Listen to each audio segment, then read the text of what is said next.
Salam pemirsa, dukung channel kami dengan cara like, subscribe, share video ini. Dan jangan lupa untuk menyalakan lonceng notifikasi agar tidak ketinggalan berita terbaru dari kami.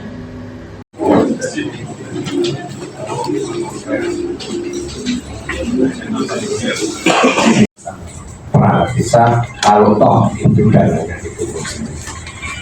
Hal yang lain kepada Mas sekalian, kita juga berterima kasih kepada Mas sekalian. Komisi 1 Dewan Perwakilan Rakyat Daerah DPRD Kabupaten Nganjuk mengadakan hearing untuk membahas alokasi dana desa ADD tahun 2024. Acara ini berlangsung di ruang rapat DPRD Kabupaten Nganjuk. Hearing tersebut dipimpin oleh Wakil Ketua Komisi 1 DPRD Nganjuk, Sukamto.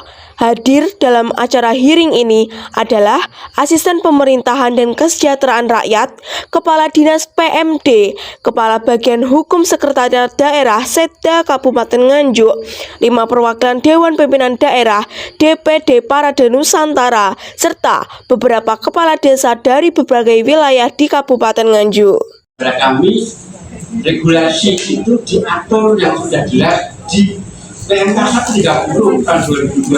Tidak itu pasal 9 itu bupati wajib memberikan sekurang-kurangnya. Dalam pertemuan ini, para kepala desa di Nganjuk mengajukan permintaan penyesuaian alokasi dana desa dengan regulasi yang ada untuk memenuhi kebutuhan dasar ADD tahun 2024.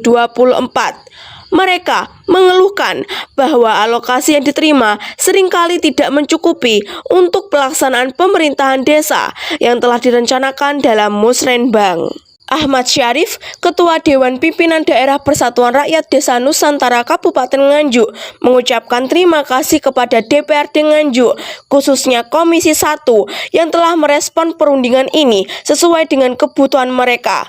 Dirinya mengatakan dalam rangka mewujudkan pemerintahan yang baik sangatlah dibutuhkan anggaran yang utuh sesuai dengan amanah dalam pengelolaan anggaran. Pertama, pada kesempatan ini saya menyampaikan ucapan terima kasih yang sebesar-besarnya khususnya kepada keluarga besar DPRD Kabupaten Nganjuk dalam hal ini Komisi A yang telah merespon apa yang menjadi permohonan kami sesuai dengan apa yang menjadi kebutuhan kami dalam rangka dan untuk mewujudkan sebuah pemerintahan sangatlah dibutuhkan sebuah anggaran yang cukup sesuai dengan yang diamanahkan dalam pengelolaan anggaran. Bambang, Kepala Desa Mojorembun, menyampaikan tuntutan agar alokasi dana desa minimal 10% dari regulasi yang sudah ditetapkan oleh pemerintah. Ia menekankan pentingnya pemenuhan kebutuhan dasar desa, bukan sekedar penambahan anggaran. Di bahasa yang lebih ini, kita menuntut pemenuhan minimal 10% dari regulasi yang sudah ditentukan oleh pemerintah. Artinya ADD kita sesuai dengan angka ini kita baru mendapatkan 111 miliar angkanya kalau kita hitung. Sementara pemenuhan kebutuhan minimal 10% untuk Kabupaten Nganjuk berdasarkan pagu ini perkiraan pagu dari DAU dan bagi hasil pajak ini sekitar 127 miliar minimalnya, meskipun realitanya kebutuhan dasar kita mungkin dari seluruh desa Nganjuk mendekati 125 miliar. Jadi intinya kami memohon ada menuntut untuk pemenuhan kebutuhan, bukan memohon untuk penambahan. Ini tuntutan untuk pemenuhan kebutuhan kita karena undang-undangnya bicara seperti itu. Jadi ketika nanti pemenuhannya tidak terpenuhi, otomatis ada risiko yang diterima oleh pemerintah daerah.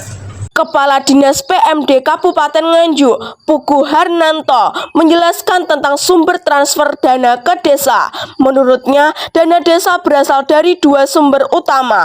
Pertama, dana desa yang diambil langsung dari APBN. Kedua, alokasi dana desa yang merupakan hasil kolaborasi antara dana pertimbangan dari pemerintah pusat yang kemudian dialokasikan ke pemerintah daerah. Dari alokasi ini, 10% diamanatkan untuk untuk disalurkan kepada pemerintah desa. Kita tahu bahwa sumber dana transfer pemerintah desa itu kan satu dana desa, jelas ketentuannya langsung dari APBN. Kemudian yang kedua dari alokasi dana desa atau ADD. Ini sumbernya tentunya kolaborasi melalui dana perimbangan dari pusat tadi, kemudian dikelola oleh pemerintah daerah. 10% amanahnya untuk pemerintah desa. Kemudian ada bagi hasil pajak retribusi daerah atau kita sebut dengan BAPRD itu juga rutin ya, sudah terkondisikan masing-masing desa. Kemudian mungkin ada bantuan keuangan misalnya, bantuan khusus misalnya, atau mungkin pendapatan asli desa yang tertuang di dalam APBD desa. Itu sudah jenis-jenis anggaran yang penjenengan kelola mendasar mulai dari Undang-Undang 6 2014, artinya mulai tahun 2015. Sukamto, Wakil Ketua Komisi 1 DPRD Kabupaten Nganjuk, dalam rapat tersebut menyampaikan bahwa Dinas PMD akan berupaya menata anggaran sebaik mungkin. Bapak, Dinas PMD nanti berupaya bagaimana menata anggaran. Karena anggaran di PMD itu kecil, Pak. Anggarannya itu kecil dibandingkan lain-lainnya. Paling kecil, Pak. Kita tidak dibangga, kita 7 tahun setengah kan ya Pak. Dana desa itu kecil. Dapat dana dari kita, ya Pak. Saya yang dari sejarah APBD-nya itu ya kecil. Kalau dibandingkan dana-dana yang lain untuk kepentingan negara. Selanjutnya, Syaiful Anam, Kepala Desa Sidoarjo Tanjung Anom, menyampaikan harapannya agar anggaran dana desa dapat diubah. Sangat berharap untuk yaitu perubahan anggaran, karena dari anggaran yang telah tertera di sini dari tahun 2023 ini ADD 822.081.000 rupiah. Tapi pada tahun 2024 ini adalah turun gratis, di mana di situ disebutkan 532.912.500 rupiah. Jadi ini turun gratis sekitar 289.168.500 rupiah. Sedangkan siswa Kepala Desa Sambirejo Tanjung Anom menyampaikan permintaan agar alokasi dana desa di desanya dikembalikan seperti tahun sebelumnya. Untuk selanjutnya, mohon maaf Pak Kadis, bisa kami kurang lebih hanya lebih dari 100 juta pengurangan ADD. Kalau nanti itu ditambah hanya 14, itu bukan juga kurang berarti. Jadi kami minimal minta dikembalikan seperti tahun sebelumnya. Masalah uang ada apa tidak, saya jamin dan saya yakin Nganjuk uangnya ada, tinggal kemauan PAPD itu ada apa tidak. Saat diwawancarai di lokasi, Sukamto mengatakan, kami dari Komisi 1 akan mengusulkan penambahan ADD dengan mengajak Kepala PMD melalui rapat kerja dan menyampaikan rancangan konseling tentang anggaran yang ada untuk ditambah sesuai dengan kebutuhan tahun-tahun mendatang. Kita merasa puas terkait teman-teman kepala desa yang mengajukan APBD pada yang ada di karena sesuatu hal yang dengan hubungan dengan yang ada di sini, apa yang dilaksanakan di desa sesuai musrenbang desa yang ada tidak bisa mencukupi apa itu pelaksanaan pemerintahan di desa, hubungannya pembangunan maupun setap dalam perangkat yang ada tidak cukup, tidak sesuai dengan apa yang dilaksanakan. Kita dari Komisi 1 mengusulkan mengajak dari Pak Ketua PMD rapat kerja dan menyampaikan dengan konseling tentang anggaran yang ada itu kita tambah sesuai tahun-tahun berikutnya. Karena sekarang ini untuk bayar siltapnya RT, bayar siltap kepala perangkat saja tidak cukup dari satu.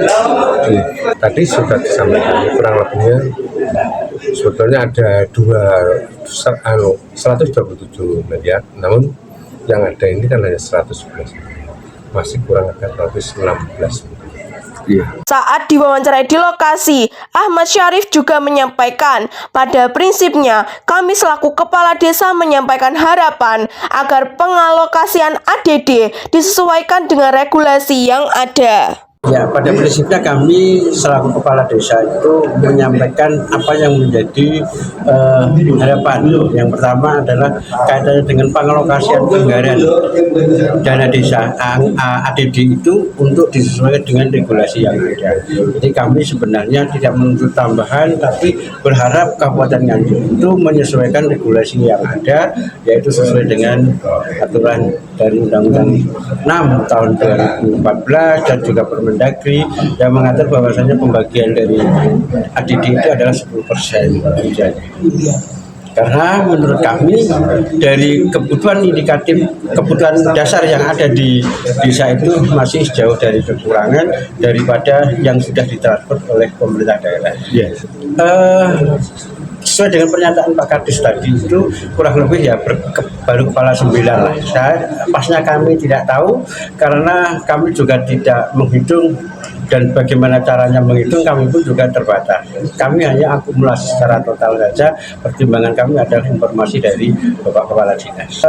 Dalam proses pengalokasian anggaran untuk tahun 2024 ini kita masih menunggu perubahan anggaran APBD dan juga nanti diteruskan perubahan anggaran dari APBDes. Sementara itu kan kita kemarin cara untuk penyusunan APBDes itu masih menunggu perubahan anggaran dari pemerintah kabupaten. Sementara itu, saat diwawancarai di lokasi, Pugu Harnanto, Ketua PMD Kabupaten Nganjuk, menekankan jika kita mengacu pada regulasi, pastinya ada undang-undang dan peraturan pemerintah yang mengatur, termasuk Perda.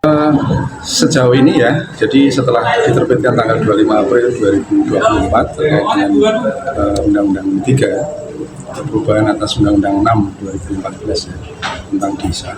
Tentunya amanah undang-undang ini harus kita laksanakan. Nah, sebenarnya kalau kita mengacu pada regulasi ini, mestinya kan ada undang-undang, kemudian ada peraturan pemerintah yang mengatur sampai dengan nanti Perda. Tetapi ada di pasal 118 itu yang menyangkut dengan masa jabatan kepala desa. Tentunya hasil konsultasi kami juga ke Dirjen Pemerintah Desa Kemendagri itu menyampaikan bahwa harus segera ditindaklanjuti dalam bentuk SK perpanjangan kepala desa. Jadi mereka nanti diamanahkan untuk dikukuhkan istilahnya, tidak dipelantikan tapi dikukuhkan dengan diberikan SK perpanjangan 2 tahun. Kita konsep nanti seluruhnya, jadi 264 dikurangi yang ada kekosongan kepala desa itu semuanya akan menerima atau dikukuhkan untuk menerima SK perpanjangan. 1, 2, 3. Semangat. 1, 2, 3. Dari Nganjuk, Sofia melaporkan. Informasi tadi menutup jumpa kita kali ini. Saya Salsabila izin undur diri dan sampai jumpa.